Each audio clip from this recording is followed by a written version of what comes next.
बच्चे इस क्लास में हम लोग प्रिज्म के एक्सपेरिमेंट को परफॉर्म करेंगे।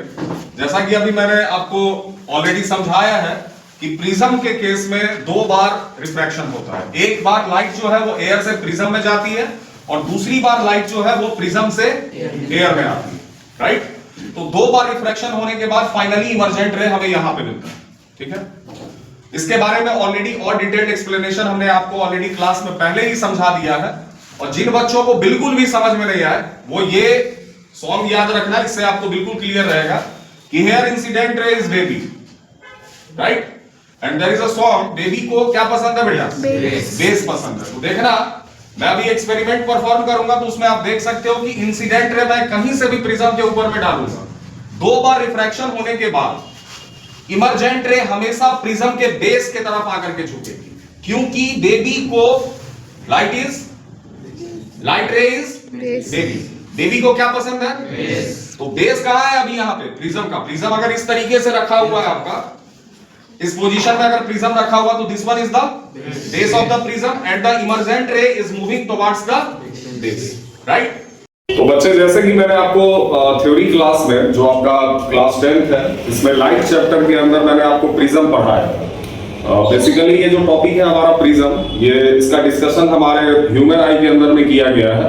तो प्रिज्म का जो थ्योरेटिकल कॉन्सेप्ट है वो मैंने ऑलरेडी आपको क्लियर कर दिया था। अभी मैं आपको एक्सपेरिमेंट के हेल्प से दिखाने वाला हूं कि जब प्रिज्म के अंदर में लाइट एंटर करती है फ्रॉम एयर टू प्रिज्म, तो एक बार रिफ्रैक्शन हुआ, light will change its path, and then when light comes out of the prism to air, then again refraction of light will take place and again light will change its path, ठीक है।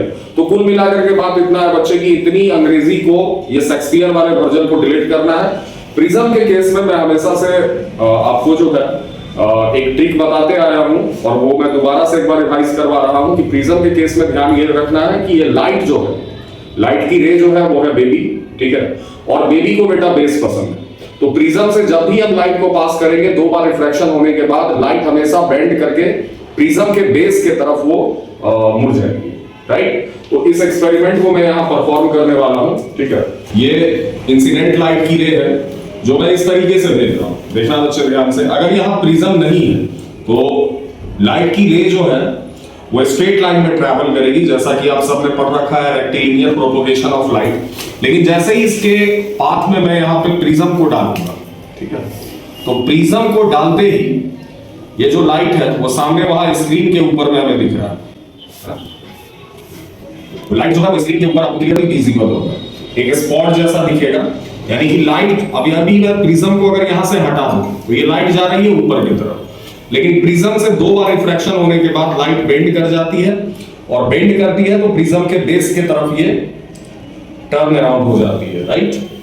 लेकिन यहां देखना बच्चे की light का जितना amount prism के फर्स्ट सरफेस के ऊपर में इंसिडेंट हो रहा है, उसमें से कुछ अमाउंट तो लाइट का प्रिज्म के अंदर में इंटर करके दो बार रिफ्रैक्शन सफर करता है, लेकिन कुछ अमाउंट लाइट का वो रिफ्लेक्ट भी हो रहा है। और रिफ्लेक्टेड लाइट को मैं यहां कॉपी के ऊपर में ले रहा हूं,